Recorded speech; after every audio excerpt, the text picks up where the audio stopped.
Houston, Texas, baby. We are live here at Escapade 2001 for Fury Fighting Championship 48. We are streaming from the Fury Fighting Championship Facebook to show our prelims. Be sure to tune in at 4:30 p.m. for UFC Fight Pass for our main card.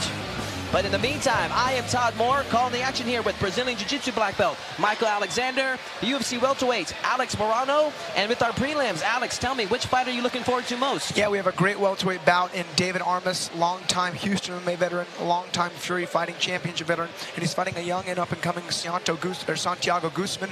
He won his last fight by rear naked choke against a very tough Paul Garza. That fight's going to bring fireworks for sure. Should be an awesome fight. And then, Michael, tell me, which fight are you looking forward to? This Cameron Smotherman versus Christian Strong. I was here as a fan for the Cameron Smotherman's last fight.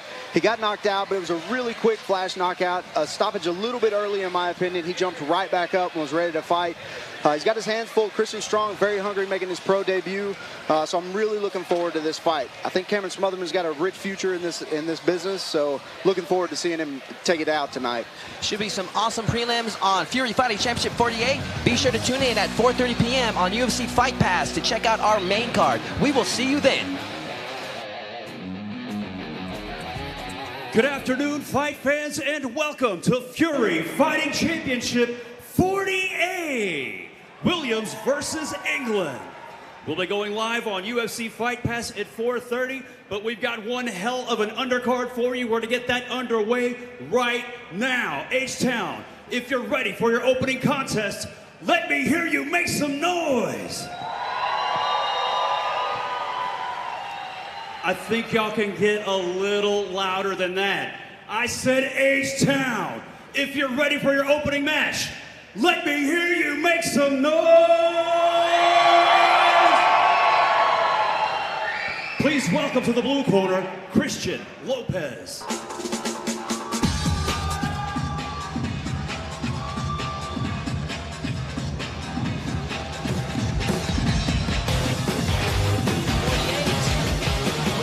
Awesome fight to open up our prelim card as we got Christian Lopez taking on Justice Torres. And as we await the entrance of Christian Lopez, we are streaming live from Escapade 2001 here in Houston, Texas. And there we see, walking around the steps, Christian Lopez. Michael Alexander, what do you know about Christian Lopez? Yeah, I was talking to Christian in the locker room before the fights, and you know, he took the fight on 7 days' notice, but he said he stays ready to fight. He was on weight already, so he's excited. I asked him what he knew about his opponent, Justice Torres, and he said he didn't know much. All he knew is it's going to be a really bad day for Justice. So he looks strong. He looks ready to go. Looking forward to seeing this one. Yeah, you know when guys take fight on short notice, you know they were already training, so I'm sure he's a very active martial artist. He's young, but I'll tell you, he does have a jock in Justice Torres. We've seen Torres fight in the Fury cage a lot, and he is no easy task.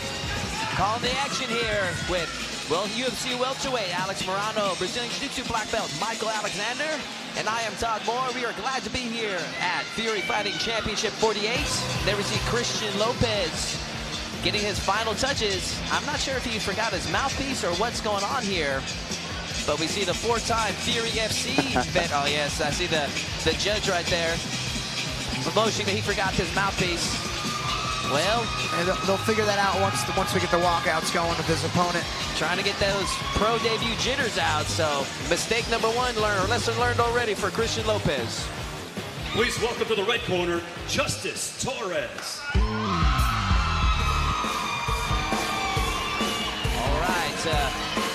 Classic Houston song, Tops Drops. We got Justice Torres making his way to the cage, a five-time Fury Fighting Championship vet. And I know, Alex Morano, you are a big fan of this young man. Yeah, Torres is a beast, and if you look at his corner, he's got Adrian Yanez and Leomano Martinez, two of his teammates who are signed to the UFC. And Adrian Yanez just fought on the UFC card last night. He got his third knockout in a row, his third performance bonus in a row. And that fight with his coach and Yanez last night was great because Yanez actually lost the first round, took some damage, weathered the storm, and then came out on fire in the second round and got a quick TKO finish. He really broke the will of his opponent. And you really see very similar trends from all of their teammates. I know there's 4 Metro guys fighting tonight, and you know Justice Torres is coming here ready to rock and roll and very much so prepared. Here we got our tail of the tape as we see Christian Lopez, 20 years of age, taking on the 23-year-old Justice Torres.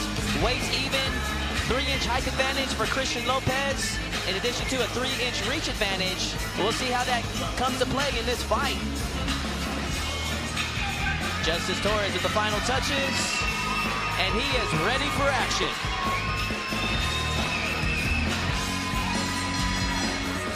Ladies and gentlemen, your opening contest is scheduled for 3 rounds in the Fury FC featherweight division.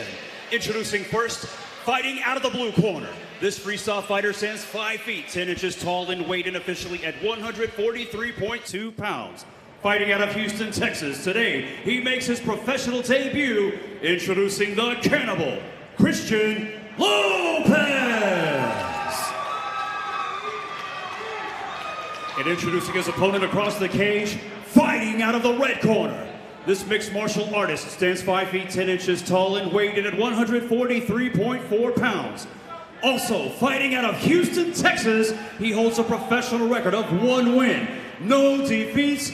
This is Justice Torres. Your referee in charge of the action, Jeff Rexroad. Gentlemen, Christian Lopez, Justice Torres, and this fight is officially underway. Fury Fighting Championship 48. Southpaw versus conventional matchup. Oh, big head kick right away from Justice Torres, the southpaw. Yeah, Torres' last amateur fight 2 fights ago, he actually won with a head kick. So look for that technique to be used. And you see a conventional orthodox versus southpaw stance. You know, the power leg is on the open side. It's going to make that high kick very powerful if it can land. Yeah, Justice Torres looks very relaxed in there. You know, we were talking earlier, Alex, about his teammates fighting the UFC, won last night, and that's always motivating for those guys, especially whenever they're brand new to the sport and early in their career. Really, really motivating to come off seeing your teammates knock someone out or get a big win in the UFC, and then you fight the next day. One thing you notice right off the bat between these 2 fighters is the size difference. Justice Torres is looking like he's filling out this weight class. Christian Lopez is looking long and lanky. Did you see Lopez switch his stance a couple of times? I was always a big fan of sticking to one stance and really maximizing and finding the range and knowing really the time that it takes to cover distance and really land effective strikes. And I feel when you switch too much, you're having to constantly kind of recalibrate and recalculate that range and reaction timing. And you can see Justice Torres is getting really comfortable with the range of his power kick, and that's going to do some damage. There you see Lopez switching up like you were saying earlier. And I'd have to agree with you. Sometimes you have to recalibrate and you telegraph. Big double leg takedown by Justice Torres. Beautiful takedown. Justice Torres trying to get past those legs. He really wants that mount. He's got a hold of his head. Might be a little easier for him to improve his position if he lets go of that head just a little bit or pushes that fist to the ground underneath Christian Lopez's armpit. Yeah, the chin strap kind of modified he had was good, but I was going to say he should switch to a crossface, which he did, and that's going to do a great job of flattening the shoulders of his opponent in Christian Lopez. JT now enjoying top half guard position, putting the pressure on Christian Lopez. Let's see what Torres does with this position. If he's going to opt to open up some ground and pound or improve position, which he chooses to do. Possible armbar coming up. You know, that was really good timing there from Christian Lopez. You know, as soon as Torres went to transition to the mount, you know, Lopez timed it and bridged really hard. Now he's enjoying the reversal and top position. But again, he's not out of the water yet. He still has to defend these submission attempts from Torres, but both guys seem very comfortable with their options and their decisions to make right now. Lopez was briefly, it looked like he transitioned to a triangle and was having to fight that off. And still working for it, JT from the bottom.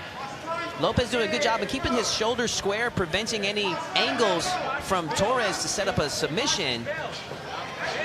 Yeah, Justice Torres doing a good job of controlling that wrist for a second, to try to loop that arm around, but really good job by Christian Lopez to push that out.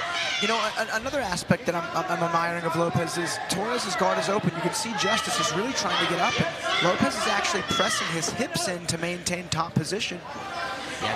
This is where elbows could be very effective for the top man. Push off from Torres. Can we see another big lift here? We have a classic grip guillotine. This could be tight if Lopez can get his hands together. Good defense there by Torres, doing a good job in addressing the hand around his neck first. A lot of guys just try to finish the move and end up getting deeper into the choke. Torres doing a good job, though, addressing that. Yeah, hand fighting instantly is the higher level solution, and Justice Torres knew that and made it work for him. Ladies and gentlemen, these fights are all professional fights, meaning 5-minute rounds. Christian Lopez having to make the adjustment in his pro debut, as amateur fights are all 3-minute rounds, so. Yeah, and Lopez was experienced. You know, he did have 5 amateur fights, you know, with some success. And with Justice Torres in his debut in the Fury Cage last outing, he actually went all 3 rounds. So he felt the 15-minute long fight, and he actually didn't gas in that fight at all. Knee bar roll attempt by Christian Lopez. Now he's in deep trouble, as we see Justice Torres raining down shots from the mount position. Yeah, Christian Lopez in a lot of trouble here. Justice Torres on top, keeping those hips heavy, raining down punches, trying to stay. He loosens up just a little bit to be able to take his back. Now he's gonna, looks like he's going for that choke, that rear naked choke. Torres riding a little high now.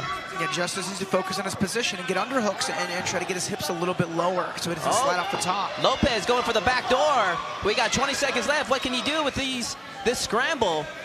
See, it was in like a reshot scenario like that where I think the physicality of Justice does really give him a big benefit, because he was able to pretty easily get an underhook and just stand back up. That was a big position to score from late in this round, so Justice Torres likely stealing the first round in this opening matchup. Round 1 in the book. First round. Yeah, I got to give it to Christian Lopez. I didn't really know what to expect, and man, he is game. He knows what to do, and he's fighting hard. Yeah, creating scrambles, doing a really good job from the top and the bottom. He didn't look uncomfortable anywhere. There we see that opening head kick from the southpaw Justice Torres, and we didn't see much of that throughout the rest of the fight, or the rest of this round. But one of the biggest moves of the fight right there, that big slam by Justice Torres. Yeah, Justice Torres able to get the mount over and over, and then got the back a couple of times, but very crafty submission defense by Christian Strong. Yeah, and good position awareness there from Lopez. And here we see Lopez going for that guillotine, and then Morano, you were complimenting Torres' guillotine defense. Yeah, just he instantly hand fought, and that's the solution. It stops those chain submission attempts. You know, I got a rule in my gym: if you're going for a front choke, if you're going for a guillotine, and your grip is broken, you need to look to try to get better positioning, because reconnecting the hands is probably not going to happen. We're about to start round 2 between these two fighters, these two featherweights. Alex, if you were Christian Lopez's coach, what would you tell him? What adjustments would you ask him to make in the second round? You know what? That's tough. You know, I don't know if keeping it standing is going to be better for him than maybe trying to grapple. But you know, this is a tough one. He's going to have to, you know, get some respect from Justice and make Justice not be so comfortable striking aggressively and then now grappling aggressively.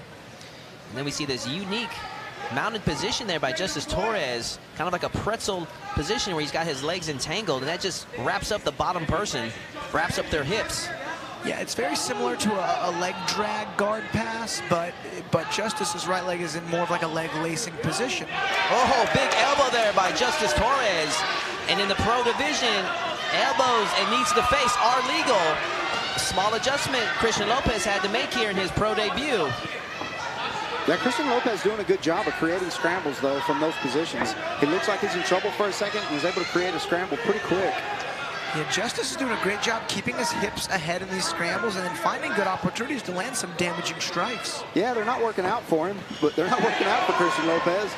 But he's escaping, and he's still fighting. Justice doing a great job of his transitions from position to position. Just slow and methodical fight here, imposed by Justice Torres.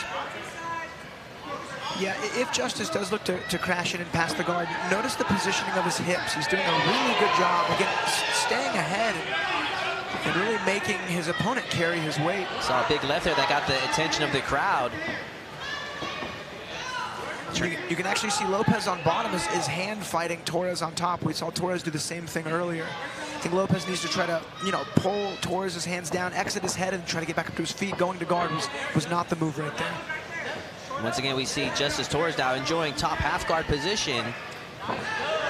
Christian Lopez may be running out of gas a little bit. He's, you know, taking a fight on 7 days' notice. You never know. It's, you know, training regularly, just you know, you never know what their cardio is like. Great technique there by Justice Torres, doing the push-off elbow. We haven't seen too much of that, but I love the methodical ground and pound.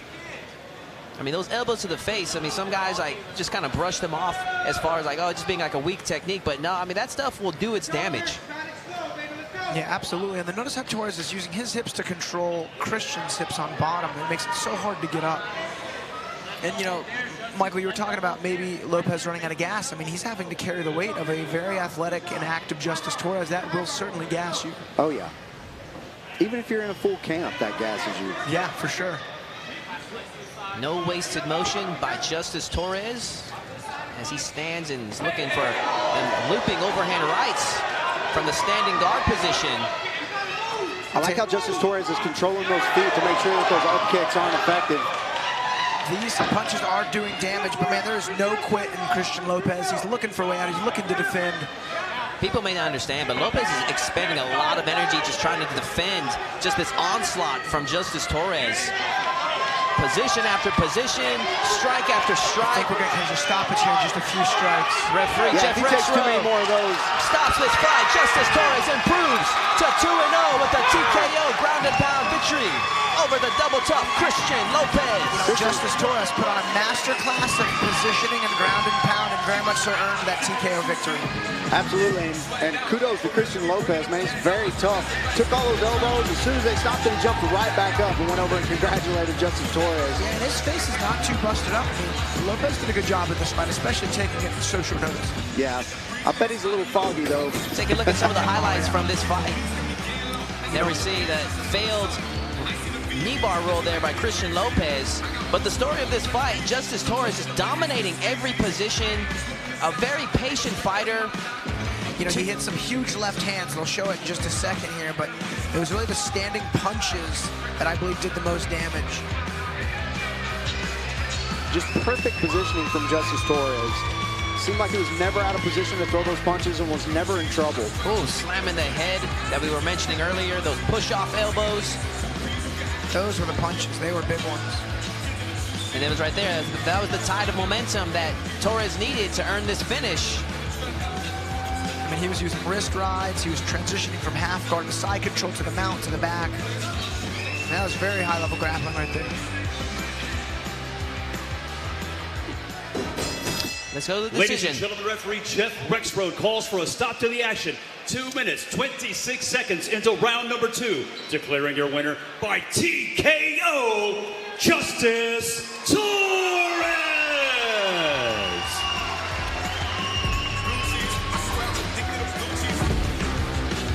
Beautiful win by Justice Torres. I'm really looking forward to seeing Christian Lopez again in the cage, though, when he's got a full camp and at his correct weight. I have a feeling he fought maybe a little heavier than he's used to. Yeah, for sure.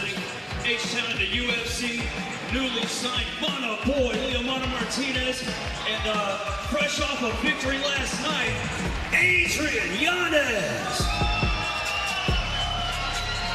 That team's got some serious momentum. Fury Fighting Championship veterans. That leads us to our next fight of the evening as we have a welterweight clash. Please welcome to the blue corner, David Armas.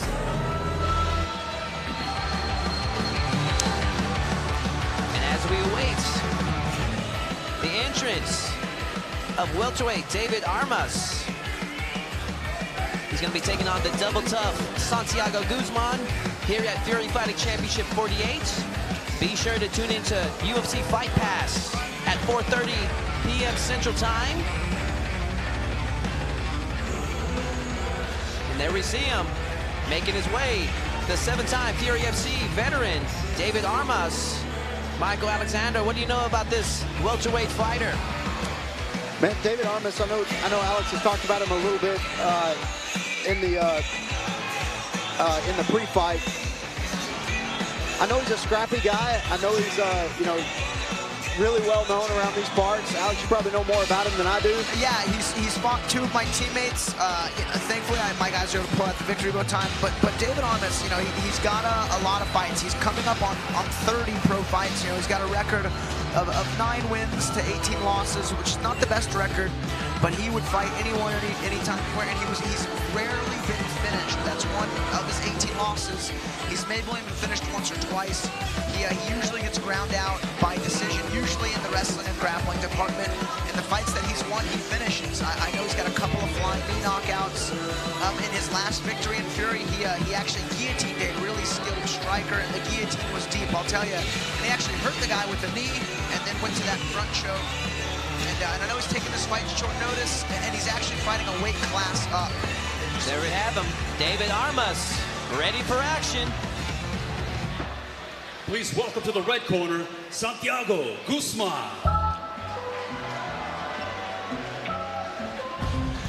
Yeah, I gotta tell you, and you know, Santiago Guzman, the Scorpion King, a friend of mine, a training partner of mine. You know, he's a true 55er. He had a really tough matchup to start this card months ago, and the guy from Colorado he had actually rebooked a fight for Fury in Colorado later. So he got another really good matchup in a 55er, but that guy had pulled out, you know, within a week. And thankfully, David Armas was such a warrior. He took this fight, but I know Santiago's fighting a weight class up. He had multiple opponent changes, so he just focused on himself. And again, he doesn't have these. Armas is, you know, close to 30 fights. This is going to be a great test for the 2-2 Santiago Guzman. Yeah, and Santiago Guzman, on top of that, you know, he's coming off of a fresh win just as little as a month ago against the double tough Paul Garza. So, you know, he's sharp and ready for this fight. Yeah, you know, he fought Paul Garza on a Sunday, and then we trained that following Tuesday. See our tail of the tape. Committed. And we see the 31-year-old David Armas taking on the 28-year-old Santiago Guzman. Weight even, about an inch height advantage for Armas, but we have a 1-inch reach advantage for Santiago Guzman. We'll see how that comes into play for this fight, but pretty even fight. Santiago Guzman ready for action. Ladies and gentlemen, your next match is scheduled for 3 rounds in the Fury FC welterweight division. Introducing your first competitor, fighting out of the blue corner. This striker stands 5 feet, 10 inches tall and weighed in officially at 168.6 pounds. Fighting out of Houston, Texas, today he seeks his 10th victory as a professional. Introducing David Armas. And introducing his opponent across the cage, fighting out of the red corner. This mixed martial artist stands 5 feet 9 inches tall and weighed in at 169.8 pounds. Fighting out of Palmira, Colombia, he holds a professional record of 2 wins, 2 losses. This is the Scorpion King, Santiago Guzman. Your referee in charge of the action, Rob Alexander. All right, ladies and gentlemen, David Armas, Santiago Guzman. This welterweight matchup is officially underway. Yeah, I know Santiago, he will switch stances. He's got crafty striking, he's got great wrestling, crafty grappling. And you know Armas' MO, he's looking to effectively box with an occasional flying knee. And he can do it well. Yeah, Santiago Guzman with that 2-2 record, it's also deceiving. He hasn't had that many pro fights, but one of those losses by an accidental, illegal knee to a downed opponent. He was winning the fight and had an illegal knee. And you know how it happens, Alex. You get in the moment, and it's just an accident, and that's exactly the way it was. So one of his losses probably would have been a win, and we may be looking at a 3-1 fighter in contention right now. Yeah, it really should have been a win, too. He had him rocked with some punches, and then his opponent actually did like a desperation shot as Thiago threw a knee. The guy was down. Feeling out process between these 2 welterweights. Nothing much thrown other than a big 1-2 by Armas that just kind of grazed the chin of Guzman. Oh, wow. Good switch kick there from Santiago. And you can see Armas is very conservative. He won't spend too much energy. He'll find his range and then start to put some big punches down the center line. Yeah, and if you'll watch him, he'll throw that jab, and as he throws that jab, he leans over to his left and throws that big looping overhand right and tries to land that big shot. And we see the movement and the footwork from Santiago Guzman, doing a good job and not cornering himself, staying on his toes, circling. Nice body shot. And that switch kick we saw earlier, now we see Santiago Guzman switching his feet and using that as a setup. So Seeing those planting seeds for future techniques. Yeah, and fun fact, oh, Damon, Armas has a cut over his right eye. Must have been from one of those punches from Guzman. But in the corner of Santiago Guzman is Jeremy Mahon, and Jeremy Mahon is actually David Armas' first professional fight back in 2011. Huh. So it's funny to fight a guy and then have one of your students a decade later fight the same guy. Fight game is a small community. Yes, it is. Armas landed some good shots there. Yeah, It's smart for Guzman to clinch up right there. Oh, Guzman now turning the tide, breaking Armas' momentum. And Santiago, he wears elbow pads when he spars every time. He throws them, he's hit me with them.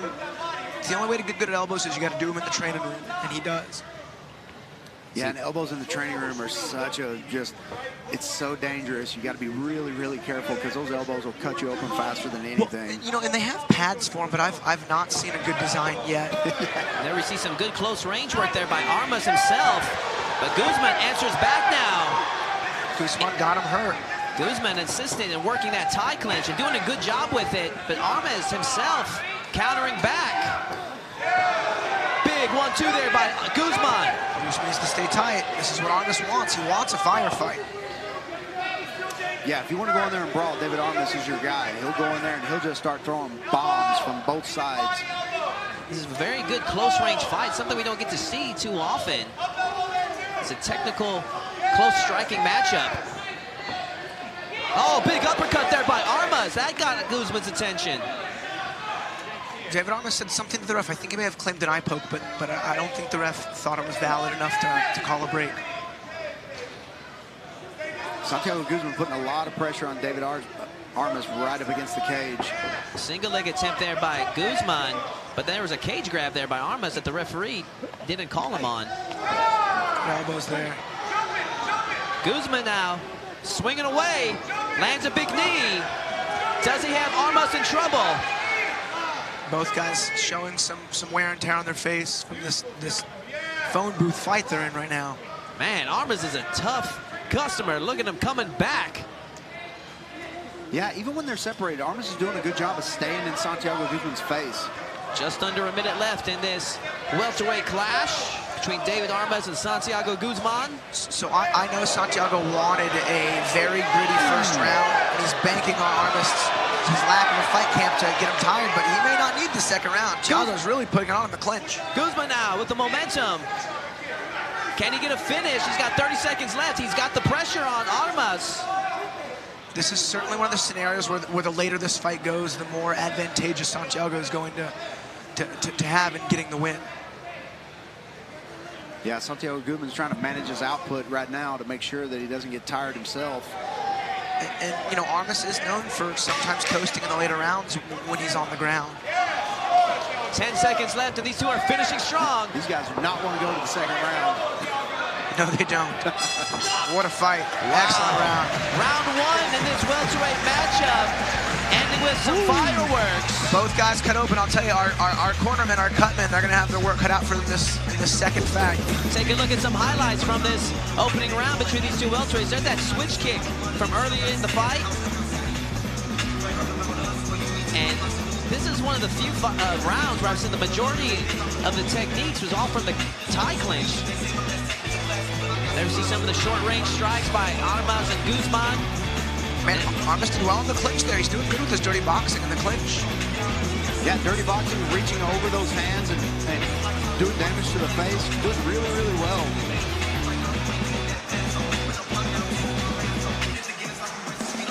It does a lot of those looping punches. All of this Armas' punches come from the outside. I'd like to see him throw some more straight punches. I know he'd get a little more power behind it. I don't think he's got the range that he wants because the pressure of Guzman. Yeah. Ooh, that big elbow. That was a big combo there for Guzman towards the end of the round. Can these two keep up this pace for round number two? We are about to find out. And you watch those highlights, you wonder how either one of these guys are still standing. Yeah, I know. They got the doctor checking out David Armas. The doctor. Get the doctor out of the ring. He's fine. You saw Jacob Silva in the corner of David Armas. Jacob Silva fighting later tonight. Jacob Silva and David Armas used to train together at the Silverback Fight Club way back in the day. Round two underway. And that first round looks like it took a little bit out of both of these guys. A little bit more hesitant in the second round. I know Santiago, he did have a full fight camp in preparation for tonight. Oh, the smack of the flesh. Oh, big right hand answered by Armas. Armas was just trying to plant. He was waiting for Santiago to get on one foot to throw a kick and just leapt in there with the right hand. That's what he needed to do. Yeah, doing a little bit better job of throwing straight punches so far in round 2. Curious to see how long it's going to take Guzman to press the tie clinch. And as you were mentioning earlier, Alex, Armas himself was having some success from that close position. So Guzman might be switching up his strategy. You know, I don't think Armas wanted to fight close quarters. I know he wants to fight at range. And a lot of guys in the past have tried to utilize the wrestling. Oh, Armas coming off strong. David Armas. And then you can see with space, Armas is having more success. Yeah, this range right here, David Armas is having the most success from this range right here, right at the edge of the pocket, where he can step forward and land that big punch, that big overhand right.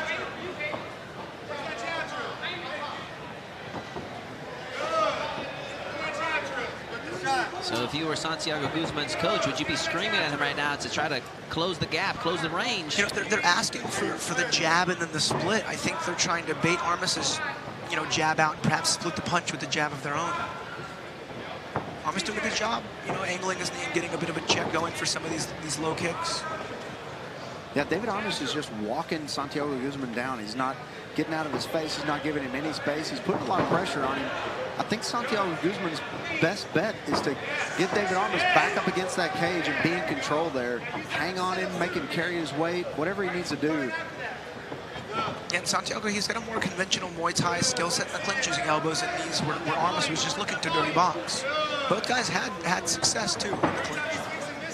Armas now, after 2 failed spinning back kick attempts, back up against the cage, and now we see Santiago Guzman's favorite position, that tie clinch. Yeah, nice body shot by Santiago Guzman right there before they clinched up. He's got the hands clinched, and he finishes it. Guzman now on top. Yeah, Guzman's coach is telling him to step over that leg. This is a great position from half guard. I don't know if I would step over that leg if I was Santiago Guzman. I really like that half guard position better from the top. Armas giving his back to Santiago Guzman. Guzman still trying to unravel and get a solid position. Doesn't quite have something solid yet, just one hook. So when one of my fighters fought Armas back in 2012, he was on his back for the majority of the fight and could not sink in the choke. Armas is hard to finish. Guzman now. Modified back mount here. So Jiu-Jitsu 101 is to not cross your feet whenever you've got someone's back. But if you take that top leg and throw it over that hip and go behind the other leg, you can cross your feet back there and still keep control of those hips. So you don't necessarily have to have both hooks in, but it's a better position, but you can still finish it from that position. Guzman trying to go across the jaw and stretch out Armas. Armas taking a quick opportunity to escape out. Good escape there by David Armas. Armas with a good get up. Yeah, Armas was able to clear that bottom hook, and the bottom hook is the one you need. You can't finish that choke if you don't have that bottom hook. These guys are slippery now. It's just much harder to keep a grappling position when you're all slick. Just under a minute left in this welterweight clash. Santiago Guzman with a good combination there. Yeah, Santiago really kind of started to score a little more consistently and got the takedown, you know, in the second half of this round. I do believe he's taking the second round so long as he can finish with a bit of a statement. Yeah, great head movement, making David Armas miss. So that's the second time Santiago's corner had called for that Jones, and he threw the attack. I believe it's that oblique kick. Just under 10 seconds left in this second round. See if there's anything big from one of these from these fighters. Round 2 in the books. You know, This is a great fight. It could be 1-1 going here into the third. I'm not too sure who won the first round. I do believe the second round, though competitive and close, was Santiago Guzman's. Let's take a look at some of the highlights. Yeah, Santiago definitely did more damage and took his back. So I think you're right, Alex. I think he did win that second round pretty clearly. First round's up in the air, but both coaches, both corners need to tell their guys that it's 1-1.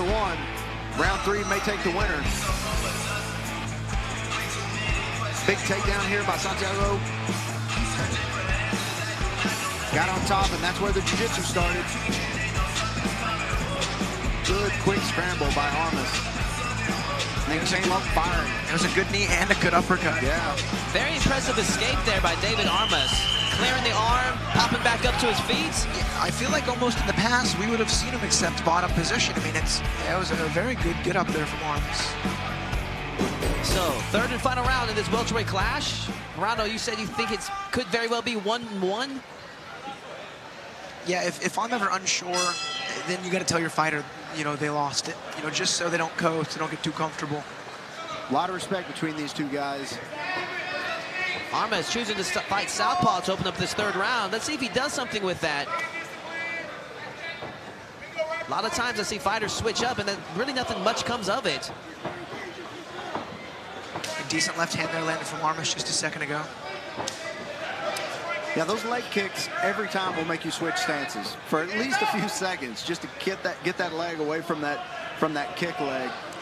Yeah, leg kicks can be miserable. I actually focus heavily on blocking and checking, and I'm proud to say in 25 pro fights, I've actually never been leg kicked very hard. I've checked most of them. Yeah. To avoid that. Yeah, and that's definitely the way to get somebody to stop doing it. Is once you check one and they go to plan on that foot again and they feel the soreness of that immediately. They won't throw two. That's right. No.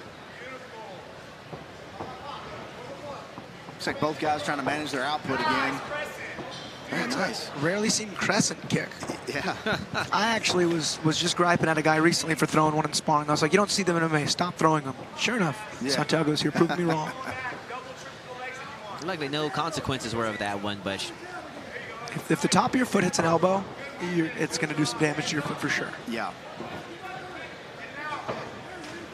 oh, Armas lands a big leg kick of his own.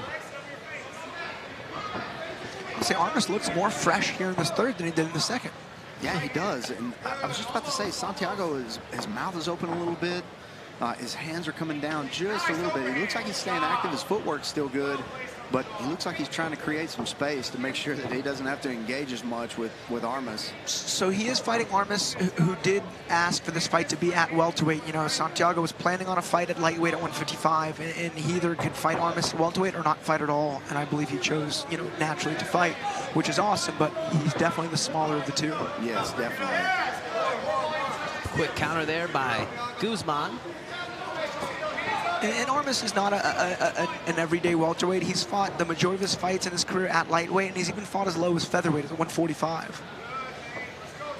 Yeah, he definitely looks like he's got some extra weight on him, that he could go down 1 or 2 weight classes for sure. But when you take him on short notice, you just never know what they're walking around at. Sneaky quick jab there from Santiago Guzman.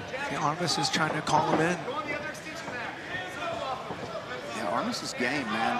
And there comes a point, Armas is 9-18. There comes a point in your record where you just are like, I am not going to lose another fight. Yeah. And you just, the grit takes over at this point in the fight, and you just bite down in your mouthpiece, and you're like, I'm either going to die or I'm going to kill this guy. I don't know what Armas is yelling at the referee. I don't know if he's... No, he's talking to the corner. He's talking to Santiago Guzman's corner. I think he's trying to rope him into coming into brawl. And I think the cornerman and Santiago are smarter than that. But again, there's a decade's worth of history between Armas and Santiago's cornerman. Now, I wonder what they were saying to each other. Maybe something like, remember when I did this to you? I don't think there was any LOL. I think he was actually making a joke of cardio. Yeah. Because I saw a smile from their cornerman. Yeah. I'll tell you, Santiago is doing the best work when he is coming forward, but at the risk of running into a David Armas punch. Now, I like when he retreats, he's retreating away from, he's retreating back and away from that power hand. Especially when the guy throws a big overhand right, you don't want to retreat right into that overhand right. Yeah, pressure can be a great neutralizer, a great equalizer in MMA. Because moving backwards, if you get nowhere to go, if you get clipped just a little close. Oh, big right hander from Santiago, hit right behind the ear of Armas. Sent him off balance. Sneaking in that jab again. Oh, another good right hand there, but Armas is just walking through him. Armas looking for that one big shot. He's got 30 seconds. If he was ever to need it at any time, now would be the time to land it. And you can see the intricate footwork of Santiago Guzman. It's hard to catch guys like that. You can't sit there and overswing, or else you'll just miss or into the cage while the guy's on the other side. Yeah, he'll put a lot of distance between you, and it takes a little bit of time to get over there. And when you've only got 15, 20 seconds left, that's not what you want. Just under 10 seconds. Who's going to make a statement? Let's see if they put their foot in the tire and go at it. Here we go. That's exactly what's happening. And David Armas, Santiago Guzman, fight to a distance. Let's take a look at some highlights from that final round as we await the decision. I'll tell you, short notice, David Armas is not the worst David Armas. He's not too gassed. I mean, he hit a good get up. He landed some good strikes. That was a good competitive fight. Yeah, definitely a guy whose record probably is not a good representation of the quality of fighter that he actually is. Well, he's game, and you know, probably, I don't know how many of those 18 losses he took on short notice, but I would imagine quite a few of them. Well, he all fought a lot of high-level guys, too. A lot. Sure. Yeah, and I think the difference in that third round is what you just saw is that near knockdown caught him right behind the ear. And that did stumble him. That was not a slip. I mean, you saw he went to go plant his foot, but his ankle was still a bit flexed and twisted. Yep. Some circuitry issues there once you get hit. Yeah, behind that ear is not a good place to get hit. Actually, scrambled for a couple seconds after that. Yeah, so if you remember Yoel Romero versus Luke Rockhold, Yoel hits him with a straight left, but he hits Luke Rockhold right on his temple above his ear. So I actually started to change the targeting of my straight right, and I actually aimed for the inside ear. And guys will slip into the punch more often, and it's a little more forgiving and does more damage. All right, looks like we got a final decision in the hands of our cage announcer, Wayne Leggett. Let's hear what he has to say.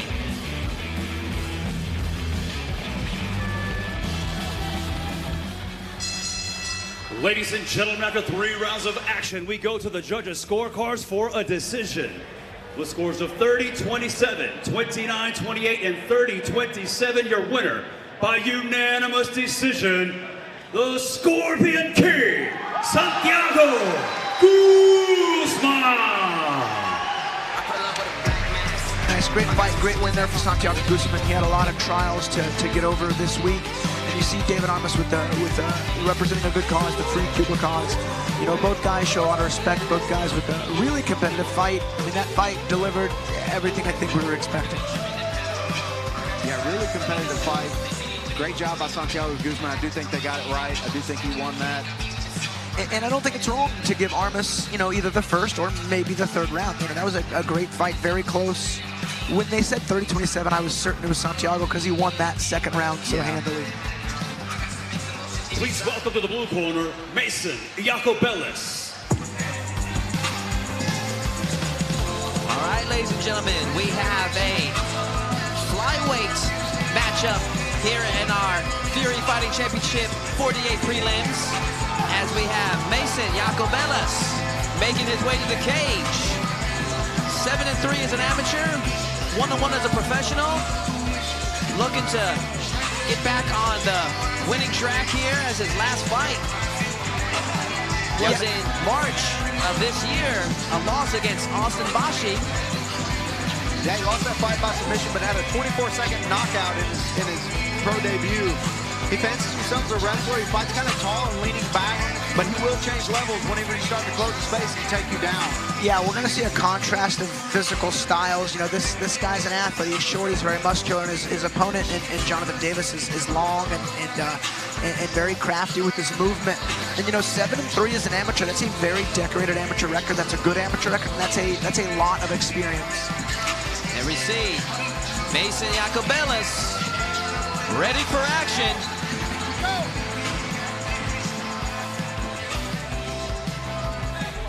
Please welcome to the red corner, Jonathan Davis.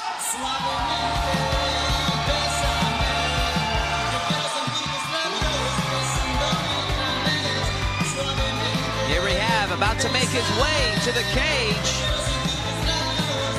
young Jonathan Davis. There we see him. Gonna see a lot of crowd support here in Houston for this young man. Alex Morano, I know you and I have sparred with this young man on many occasions. He's got a lot of crowd support, a lot of experience under his belt. Yeah, he's very skilled. He's got his own unique striking style, a lot of power for the weight class. And you see when he grapples, he's very reminiscent of his coach there in his corner, Daniel Pineda, who, in my opinion, has some of the best wrestling and grappling for MMA, you know, in the U.S., even in the world. The guy's a killer. Their ground game is very fun to watch. Let's take a look at the tail of the tape between these two flyweights as we see the final touches for Jonathan Davis. Yeah, Jonathan Davis has a very, you know, culturally rich Houston MMA corner. He's got Bob Torres, who's going to be cornering Derek Lewis for his UFC interim title fight. He's got Artinius Young, who fought, you know, in Houston for many years, fought in the Fury cage. He's got Daniel Pineda, you know, current UFC featherweight. 4-inch height and reach advantage for the 23-year-old Jonathan Davis. And he is ready for action. Ladies and gentlemen, the following contest is scheduled for 3 rounds in the Fury FC Bantamweight division. Introducing first, fighting out of the blue corner. This mixed martial artist stands 5 feet 6 inches tall and weighed in at 130.4 pounds. He holding a professional record of 1 win, 1 loss. This is Mason Ellis. And introducing his opponent across the cage. Fighting out of the red corner, this Muay Thai striker stands 5 feet 9 inches tall and weighed in at 129.4 pounds. Fighting out of Houston, Texas, he holds a professional record of 5 victories, only 2 defeats. Presenting the gentleman, Jonathan J-Boy Davis. Your referee in charge of the action, Jeff Rexroad. Mason Ellis, Jonathan Davis, and this fight is officially underway. Southpaw versus conventional matchup. Well, you can tell Mason's looking to close the distance quick and wrestle, but he is in a deep conventional guillotine. This grip is tight. That 4-inch reach advantage for Jonathan Davis. And he's out. He's out. Wow. Incredible submission victory for the young Jonathan Davis. That may be Fury Fighting Championship's fastest submission record, and that's not a, I mean, that guy went to sleep. That's so impressive. Congratulations to Jonathan Davis. What a highlight. We got to see that again. That was unbelievable. I could not believe Mason Ellis fancies himself as a wrestler, went in with his head on the wrong side, and Jonathan Davis knew exactly what to do. You know, as sure as the sun will shine, you know, jiu-jitsu fighters will counter wrestling with guillotines, and it was on Mason to know that. And here we can take a whole look at the whole fight. There he is, deep on that shot, as you were saying, Michael. Oh my God, it's so... Look how low that elbow is on Davis. And look, you see him go limp. Ellis go limp right there. That was that McKenzie team, that palm-to-palm guillotine. You saw John Jones put Leona Machida to sleep with it. You saw Cody McKenzie tap out 4 guys in the Ultimate Fighter house with it. And look, I mean, he could feel him go limp. The referee didn't even have to step in there. Jonathan Davis just tosses him to the side like a sack of garbage.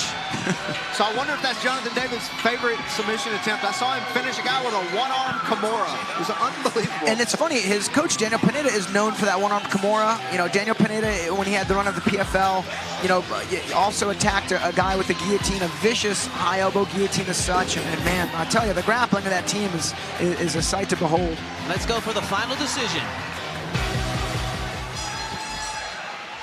Ladies and gentlemen, your winner of this match in 20 seconds in the very first round by guillotine choke, the gentleman, Jonathan J-Boy Davis.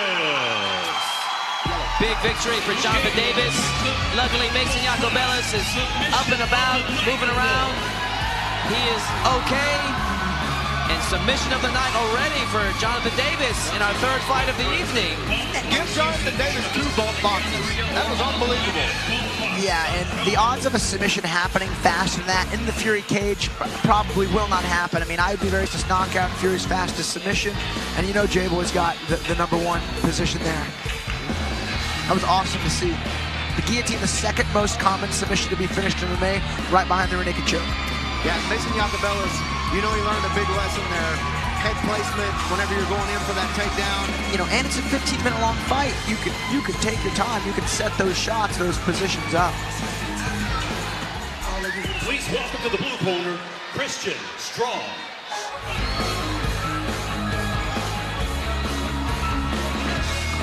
All right, we move on to our next fight of the evening as we have the bantamweights looking to lock up.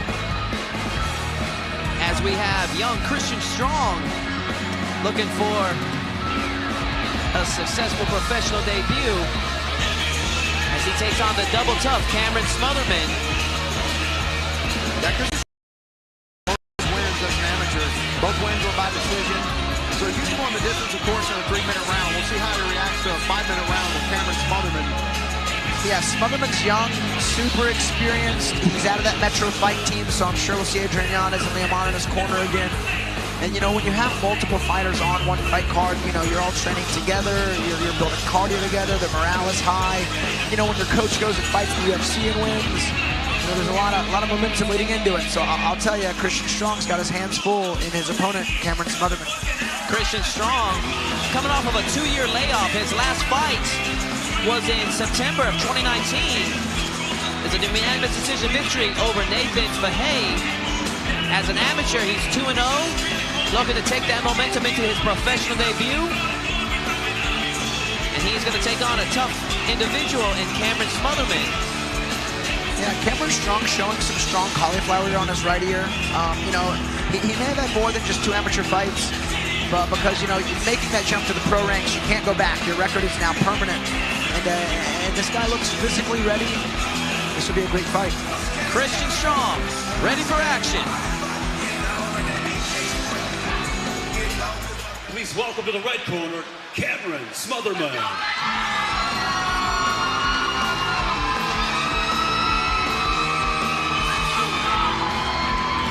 Cameron Smotherman, a very exciting fighter. He lost his last fight by knockout, but it was just a flash knockout where he hit the ground and jumped right back up. I was talking to his family before the fight today. They were thankful that the referee stopped it because, you know, the referees are in there for the safety of the fighter. But they were also a little bit, you know, kind of hurt because they thought Cameron could have got up and won that fight. You know, and Cameron, he fought a much older guy in his opponent. That guy hit hard, and the knockout did look bad, even though Smotherman was up on his feet very fast. You know, but that's part of the game. I actually had a fight once where I did get dropped, but I was in on a double and the ref stopped it. And that's just part of the game. You know, you have to control every aspect. And, you know, even if the punch wasn't as damaging as the ref thought, it is on the fighter to not put themselves in a position to get hit with those punches that do the damage. Let's take a look at the tail of the tape between these two fighters. There we see both fighters 23 years of age, even in weight, 1-inch height advantage for Cameron Smotherman. Everything else is actually even, other than that 1-inch height advantage for Smotherman. So we got a really very close matchup, kind of a pick-em fight on paper.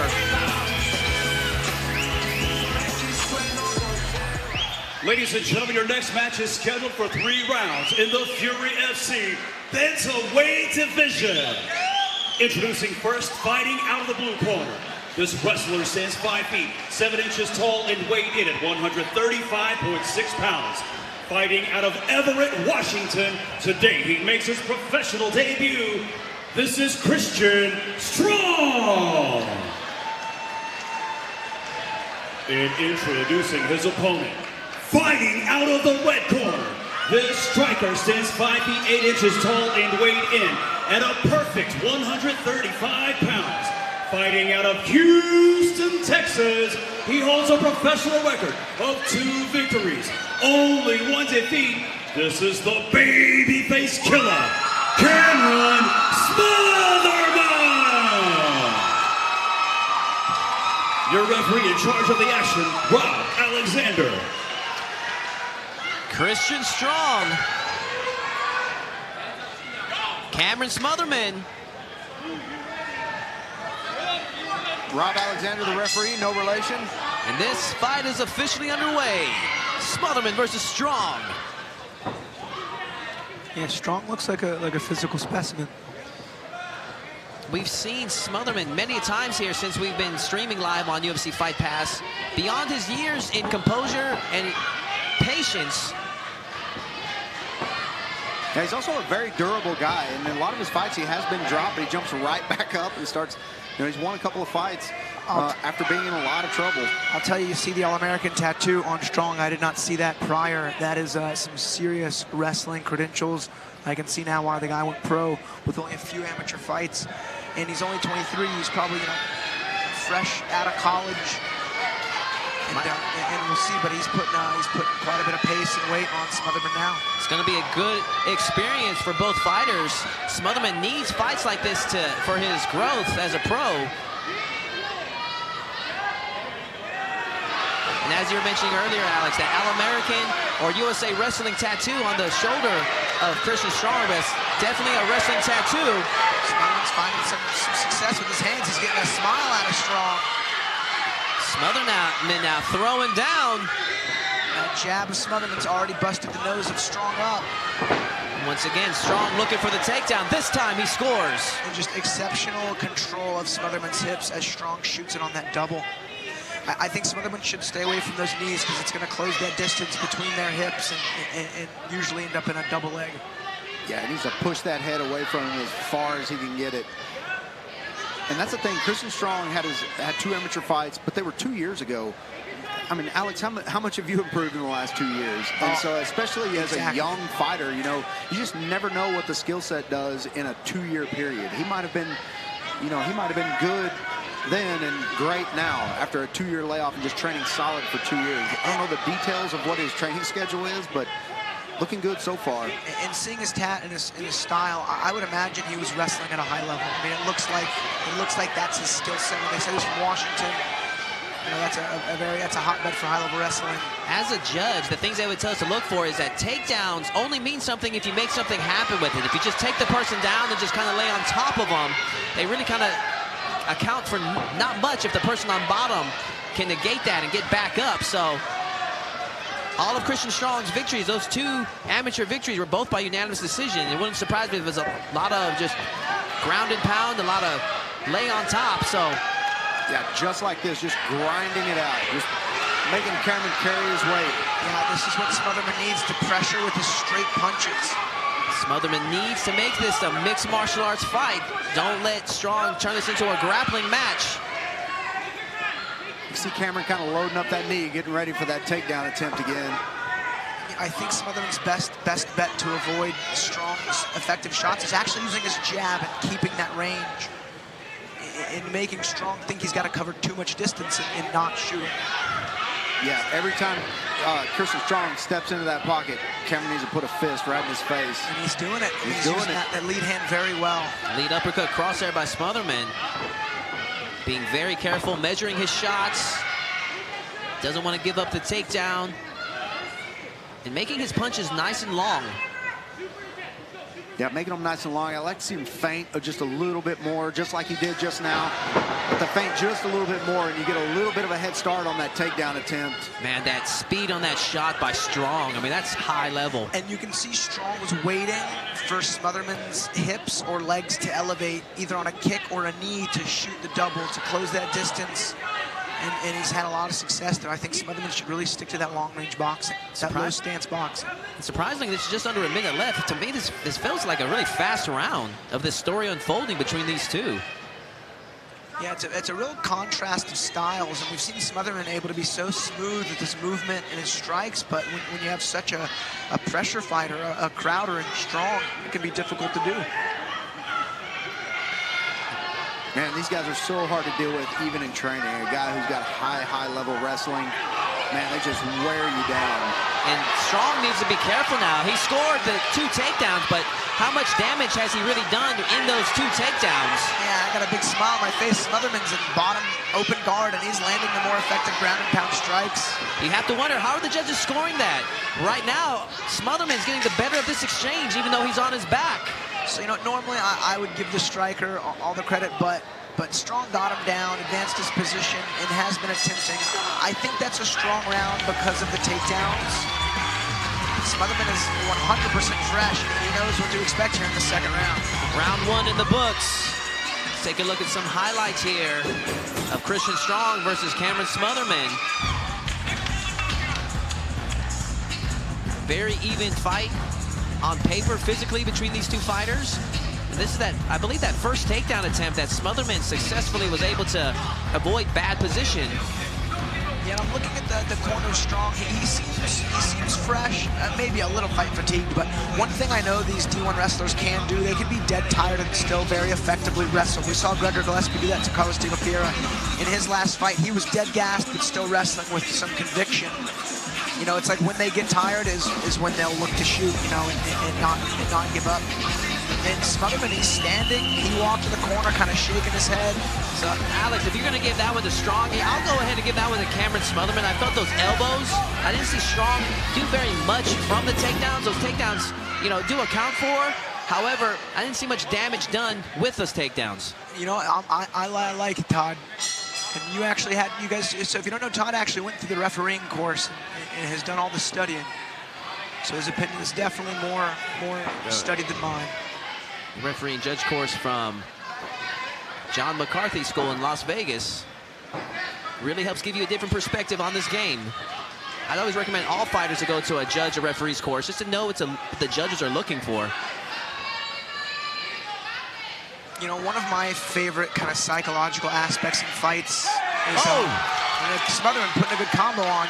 Is, you know, Smotherman's doing good damage with the jab, and every time you land a punch and back away, you see the facial features of your opponent change. Man, look at that precision, those precision strikes there by Smotherman. Just fast right down the middle. And, you know, every time he lands 4 and 5 jabs, he's going to see Strong's face a little more red, and a huge double leg there from Strong. Man, Strong was there deep on. I mean, Smotherman's got good hips, too. Yeah, Christian Strong got tired of taking those punches to the face. Anytime you smile at your opponent, that usually means that hurts. Yeah, that's right. And you see something Strong's doing really well is he'll hit the double leg, he'll keep his hands clasped around the legs of his opponent, and then look to figure 4 the calves and knees to keep the person you took down on their butt. You know, you can't stand up if you can't put your feet on the ground, and that's what Strong is doing to Smotherman right now. This is what I want to see some more from Strong, is advancing your position, get some ground and pound, control the positions.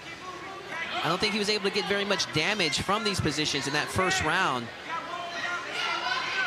And typically to get out of this position, you got to turn to one hip, and you got to be able to pull that. In order to do that from here, you got to put one of those hands on the ground, which leaves another hand open for the guy on top.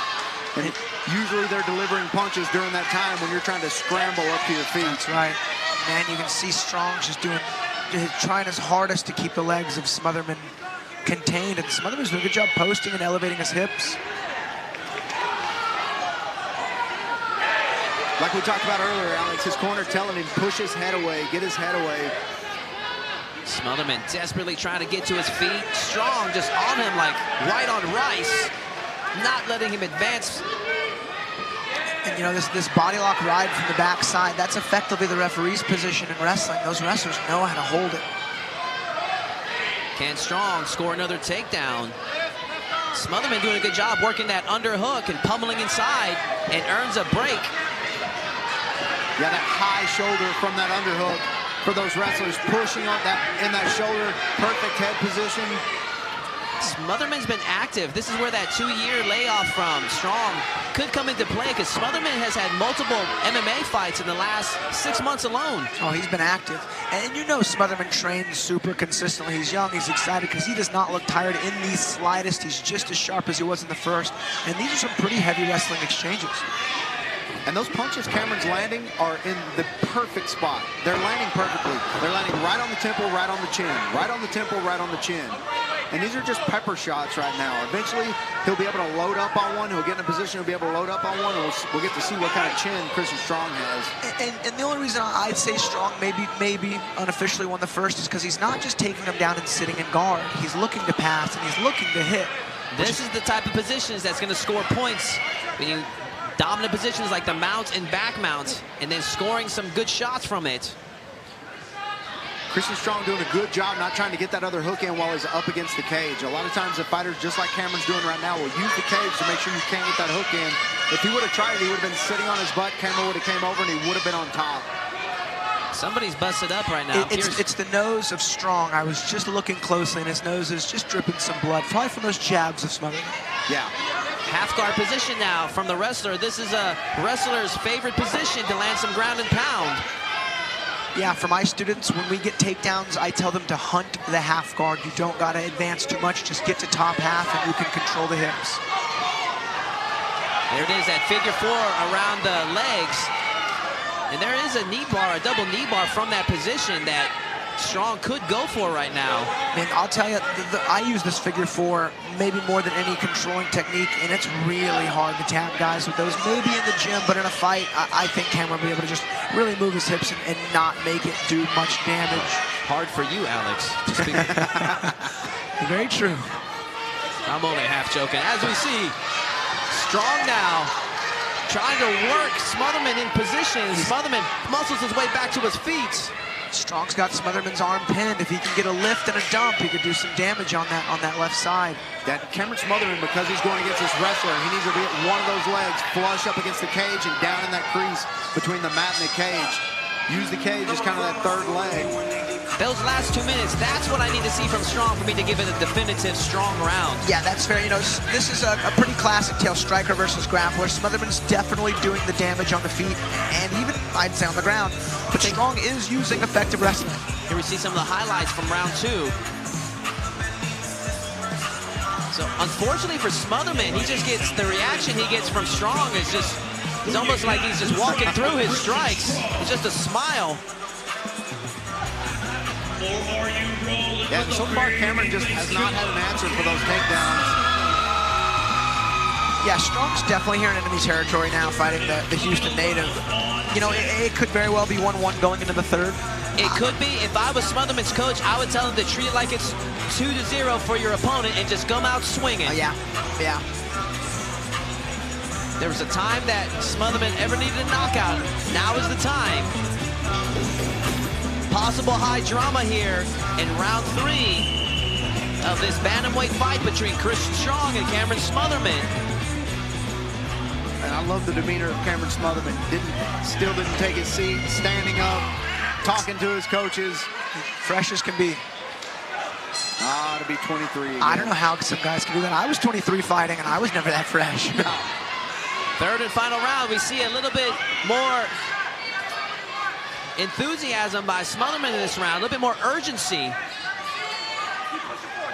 You know, Strong is throwing that right hand with no real setup, but he's not even really stepping in. Oh, big nice left big uppercut from Smotherman. Smotherman's putting some shots on. He's going for it. He's fighting the way he needs to be. Knew that level change was coming. Wow. Big double leg takedown by Christian Strong. Man, holy crap. Smotherman was doing the right thing, too, pushing the head down, but Strong would not be denied in that takedown. And everyone at home, you know, the difference between a wrestler and then Strong here with that tattoo on his back, as you can see when he shoots those doubles, he has 100% control of the hips. He's not shooting with his arms extended. He's not shooting from too far. I mean, that's a near flawless double leg entry and finish. Strong now advancing to side control position, forcing Smotherman to turn with that form across his neck. Cameron Smotherman in a desperate scramble now to get it back up to his feet. Wants to throw some damage, wants to throw some punches. Smotherman now has got Strong's attention with those punches. Hell yeah, let's go Cameron Smotherman, a fan favorite fighter. He's just brawling it up. He knows he's gonna do some damage and he's making it happen. I think these takedowns are more out of desperation from Strong. Yeah, we call this panic wrestling, and that's exactly what it is. He does not want to get hit with any more of those flurries. And you can even see that he's a little bit out of position from where he was earlier. That shoulder's a little lower for that on that underhook side. This is really desperation for him right now to try to stop taking punches for just a minute from Cameron. Now, this right here, like, this is what I don't like. It's like that will almost encourage the referee to not stop it. Whenever you communicate with the referee's almost like out of defiance, will not like break apart. So I always tell my guys, it's like, hey man, just continue acting. It'll be my job to pressure the referee, not you. Right. And you know what? Last night in the UFC fights, there were some pretty bad decisions. You know, fighters would get outstruck thoroughly, but they hit one takedown with very little control and win the fight. So it really depends on what the judges are looking for tonight. And I do think Smotherman's doing all the damage in this fight, but how much do they value the takedowns? And that's very subjective. If Smotherman can get out of this position, will he have enough time to do the damage he needs to score the knockout? Because he definitely has Strong's attention. Strong does not want to go toe-to-toe with this young man. You know, and he's fighting a guy who's effectively sacrificed his whole life to learn how to hold guys down. Getting up is not so easy. Yeah, and he's got that wrist control, inside out wrist control. There we see Smotherman now. He's trying to turn his hips in to turn like almost like a modified switch, but Strong doing an excellent job of controlling that opposite arm. Yeah, I don't think a switch is going to work on this guy. No. Smotherman now pushing the hands down to get those hips out. Crossface position and another lift by Strong. A big dump. Very nice takedown again. Again, controlling those legs, picking those heels up off the ground. Time is running out for young Cameron Smotherman. His corner is going crazy. They know he's got to get up. And again, I think if Smotherman can get up and put one flurry on, he can even win this round. Because that first half was Smotherman all day. And it's just really the control time of Strong that's allowing him to get ahead. It's not the damage. It's not even really the positioning. It's just the time spent in control. Like even right now, this is effective control time. Yeah, Strong is protecting that position, that wrestling. Pummeling now. Now he's got the breaking knees. Here we go. See Smotherman, man. Another shot. He's got to dig the underhooks. My goodness, Strong is just so experienced as a wrestler. And I feel for Smotherman's corners. I mean, and Smotherman knows, his corners know, this is just hard to troubleshoot, this style. There's a reason so many champions in the UFC, double champs even, have been all high-level wrestlers, and Cejudo and Daniel Cormier, and even Usman, you know, the welterweight champ. All these guys can control the pace with the wrestling, and it's an effective base for mixed martial arts.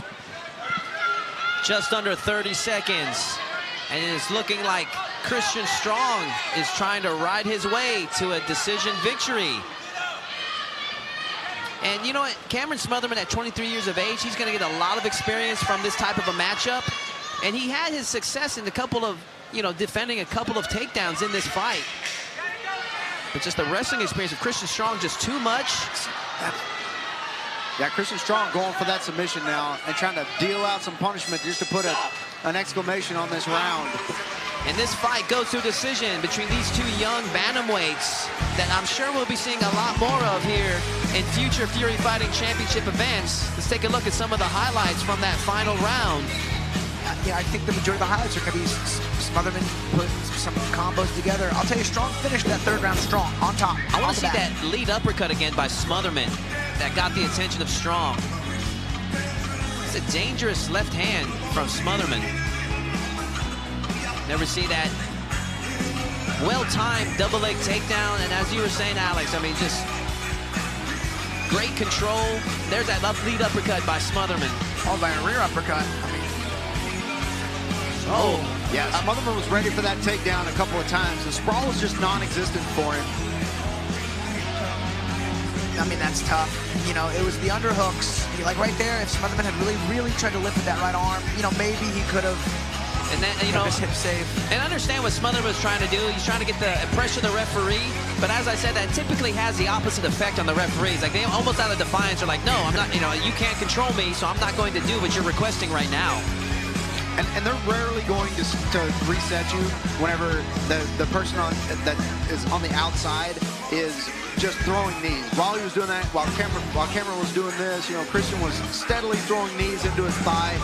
And so He wasn't just stopping and sitting there. And even if cornermen try to pressure the ref, the thing you need to do is psychologically say, like, hey, he's not doing anything. The guy's not doing anything to you, to your fighter.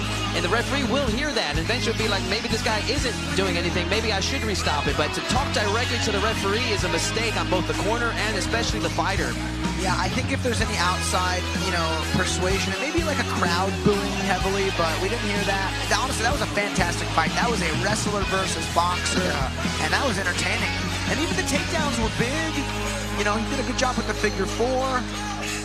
I'm curious to see the decision. I actually don't know decisively who it's going to. Yeah, I was going to say, they're taking a little longer than I would think they would to bring that card in. My score would be 2-1 for Strong, but I mean, I can see this group of judges giving it a clean sweep to Strong, but I give it a 2-1 for Strong. I could see Smotherman winning the first, and then depending on how much they value that flurry in the third, we'll see.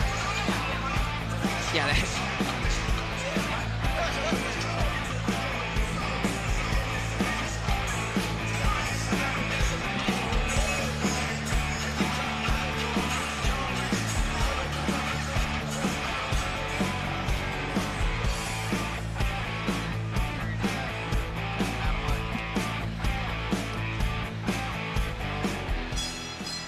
Ladies and gentlemen, after 3 rounds of action, we go to the judges' scorecards for a decision. The scores of 29-28, 30-27, and 30-27. Your winner by unanimous decision, Christian Strong. All right, Christian Strong with the victory over the double tough Cameron Smotherman. I'm sure we're going to be seeing many more fights for these two fighters in the future. And right now, ladies and gentlemen, be sure to join us at 4:30 for the UFC Fight Pass. In the meantime, we're going to take a little break here before we do our final fight here. So stay here on Facebook, on Fury Fighting Championships Facebook, for our final fight, as we have Matthew Moody taking on Alex Black here shortly after a quick little break. But man, we have had some really high-level fights on this prelim cards, gentlemen. I mean, we've had 2 decisions, 2 phenomenal stoppages. I mean, that Jonathan Davis guillotine earlier, holy crap. Yeah, that submission was so fast. We got to take a break now. But no, that was awesome.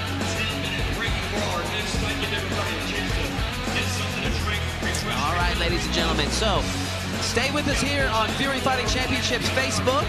We're going to take a quick break, but then we're going to finish up with our prelim main event as we have Matthew Moody taking on the Houston's own Alex Black.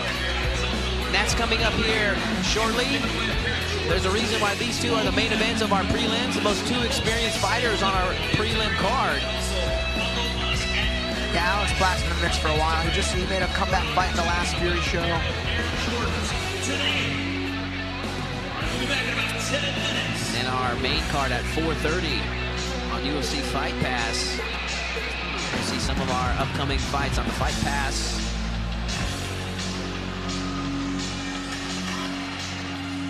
Okay, guys, we'll be right back with our final prelim card, fight. So, see you then.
to the blue corner, Matthew Moody.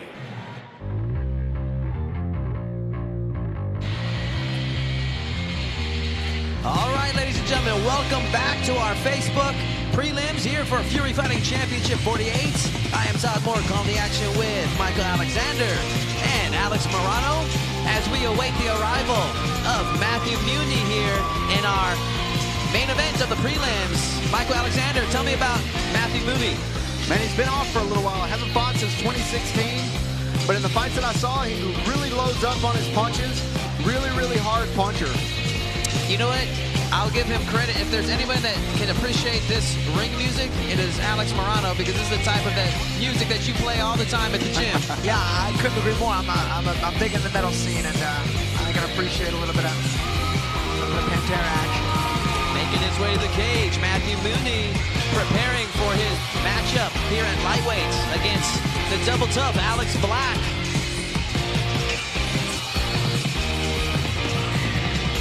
Two of our more experienced fighters here on our undercard.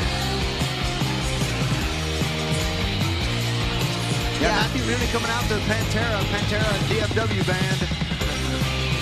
You see Benny Paul walking around up there all the time in Arlington, Texas. First thing I noticed when Matthew Moody takes off his shirt is he is a thick 155-pounder. Yeah, tattered up too. Got a country bred and fed corner.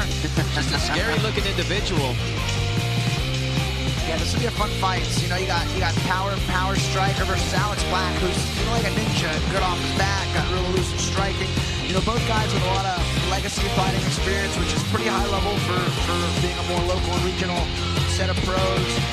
You know, Alex Black, 11-6 record doesn't quite show how good he is. This is going to be an excellent high-level prelim main fight.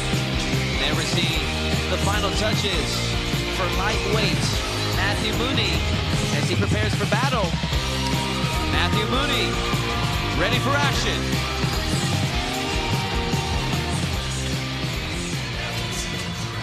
Please welcome to the red corner, Alex Black. I'll tell you, I was happy to hear Alex Black kind of coming out of, I don't know if I want to call it retirement, but he did take a bit of a layoff. You know, his last fight before his comeback fight was against Dan Lee, who's, you know, thriving in ONE FC. He's one of Ryan Hall's main training partners. It was a really tough kind of fight to get called up to the big show. He ended up losing the fight, taking some time, and is back in it now, and he's always fun to watch. Yeah, Brazilian Jiu-Jitsu black belt. You know, fights at southpaw. He's a really tall fighter for this division. 6 foot tall. Never seen our tail of the tape between 27-year-old Matthew Moody taking on the 31-year-old experienced Alex Black. And there's that height advantage. 3-inch height advantage for Alex Black, but the reach is going to be even. See those long arms of Matthew Moody. Yeah, and another very, like, Houston MMA-rich corner. You got Krubon Perez, you got Derek Lewis as coach. You got Alex Chang, who's a great striking coach, and you got Justin Reichberg, who himself hasn't been active anymore as a pro, but, you know, fond of the Houston team for a long time. You got Justin Reichberg and Alex Chang in the house. Haven't seen those gentlemen in a while, as you said, Alex. A little bit of a Houston MMA throwback. Yeah, two very different looks here. You got one that looks like a school teacher in Alex Black, and you got one that looks like he came straight off the street and ready to kill someone in Matthew Moody. Alex Black, ready for action. Yeah, Moody's a big lightweight.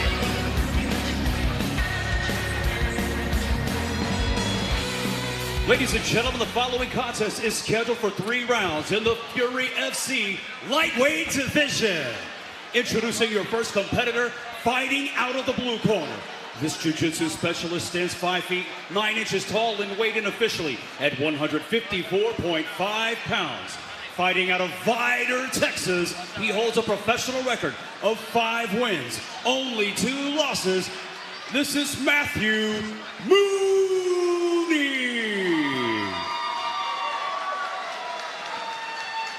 And introducing his opponent across the cage, fighting out of the red corner. This karate fighter in BJJ black belt stands 6 feet tall and weighed in at 155.5 pounds. Fighting out of Houston, Texas, he holds a professional record of 11 victories, only 6 defeats, presenting Alex Bet on Black. Your referee in charge of the action, Jeff Rexroad. All right, ladies and gentlemen, Matthew Moody, Alex Black, and our main event is officially underway. Both southpaws, big shot there from Moody. Yeah, I was going to say Moody has to be careful coming in so hard to not get taken down in the black belt on Alex Black. Sure enough, that's what happens. Alex Black now enjoying top half position. Yeah, Alex Black, I'm sure, does not like taking those punches, but probably exactly what he wanted. He wanted to get in there and get this fight to the ground as quickly as possible. So just recently we saw Jeremy Stevens attempt to bottom half guard Kimura on his opponent in Gamrot. Gamrot actually stepped over and Kimura countered him back for the submission win. Alex Black can maybe clear his leg through and step his right leg over. He can counter with either an armbar or a Kimura or a guard pass. Yeah, especially with those MMA gloves on. You grab around the top of that glove, and it's almost like a grip. It's almost like a handle for you.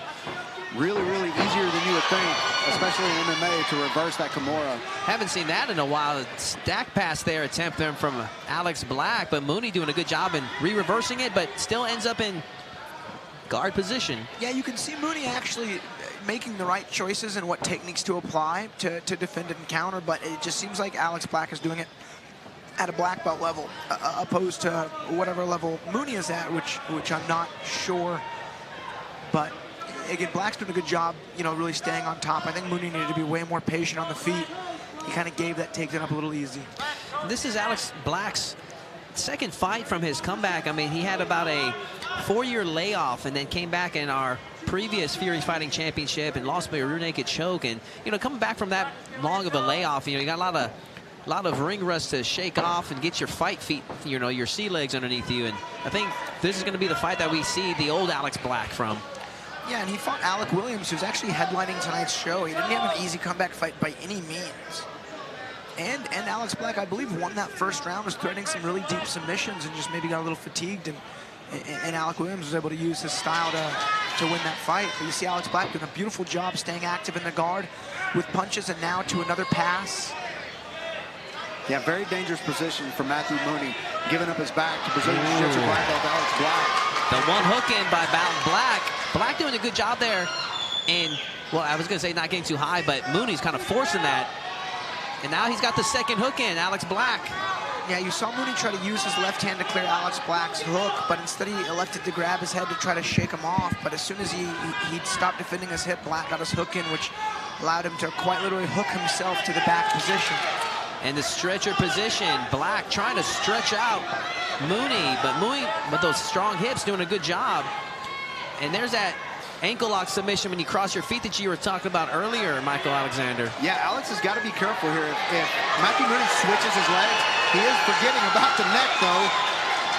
Yeah, this is another one of those, it's kind of like that knee bar from that figure four, like, oh no, Matthew way. Moody finishes the fight with the ankle lock. I haven't ever seen anybody finish that in an MMA fight. Seen that in the practice room many a times. I was in the middle of just saying how he probably wasn't going to tap from it, and he tapped. It looks like it did some damage to Alex Black's knee. Ooh-wee.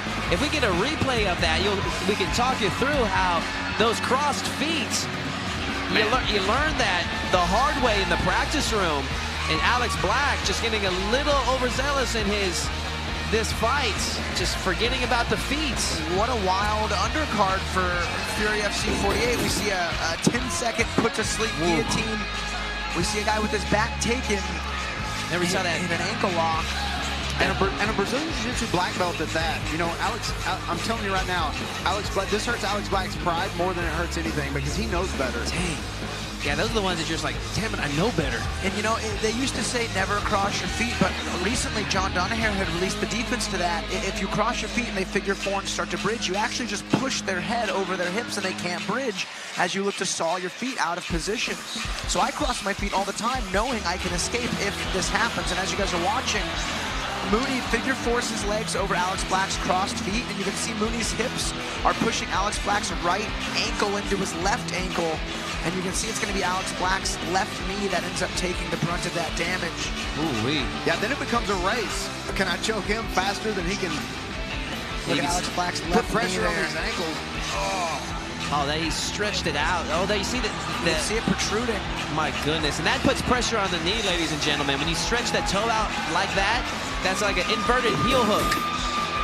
Really jacks up your knee. And right there we see a shot of Matthew Moody, but if we get a shot of Alex Black, I mean, they're treating that right knee of his that just got... I'm sorry, what's his right knee? Yeah. Destroyed. Ooh-wee. Rough comeback in the last 2 fights for Alex Black. At 31 years of age, you have to wonder how many more fights does he have in him, if at all. I'd be curious, Moody's jiu-jitsu rank and experience. You know, that was a very impressive victory. Scream it to him right now, Alex, through the cage. I'd be curious. I'll ask him after for sure. Yeah, very aware of what was going on. Even though he had, you know, a black belt on his back, never lost awareness. Here we get the final decision. Ladies and gentlemen, the end comes 3 minutes, 6 seconds into the very first round, declaring your winner by submission due to a figure 4 ankle lock, Matthew Moody. You see Matthew, his legs are shaking. Looks like he was maybe about to vomit from fatigue. We'll see how he's doing, but I mean, he gave some strange body language. Good for him. I mean, he fought hard. Undercard match, we go live with the main card at 4:30 on UFC Fight Pass. All right, guys, so we're going to be going to Fight Pass at 4:30 p.m. I mean, to recap some of our awesome prelims. I mean, Alex, you're talking about some of those submissions we saw. One from Jonathan Davis. Yeah, Jonathan Davis, that's my fight of the night so far for the prelims. You know, he fought a very aggressive Mason Acabellis, and Mason just closed the distances with shots. Shot a double leg way too far away, and soon J-Boy hit that high elbow, palm-to-palm guillotine and put him to sleep. I'd be curious to see the official time on that. And then that awesome fight between 2 different styles of Christian Strong taking on Cameron Smotherman. Strong coming on with a big win. And then we had an unusual finish for our main event. And that about wraps it up for our prelims here for Fury Fighting Championship 48. We will see you on Fight Pass at 4:30 p.m.